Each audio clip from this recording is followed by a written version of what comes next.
Dyn ni wedi cael cyfarfod difyr iawn heno yma yn trafod cydraddoldeb cyflog rhwng dynion a merched.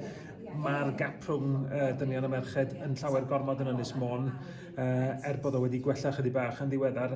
Helen Antoniati o'r mudiad Chwarae Teg. Thyn ni drafodaeth ddifyr, a dwi'n meddwl teimlad yma bod oes, mae eisiau ni gymryd y broblem yn serious a gwneud rhywbeth am y peth. Dwi'n meddwl bod na push enfawr i wneud rhywbeth am y peth. Ni'n gwybod bod yr economi ar yr ynys yn gallu hybu a tyfu os dyn ni'n wneud rhywbeth am y bwlch cyflog. A mae yna lot o potensial yn menywod yr ynys, a felly mae'n angen gwneud rhywbeth amdano fo. So gathen ni drafodaeth a cwbl o syniadau wedi allan ohono fo bosib gwneud rhywbeth i ddathlu merched fel role models yma, a mwriad ydi cadw mewn cysylltiad efo pawb oedd yn rhan o'r drafodaeth, gweithio efo Chwarae Teg i drio delifero rhywbeth yn Ynys Môn i ddangos bod ni'n serious am gael ei gap. Yep. Teg? Teg. Diolch.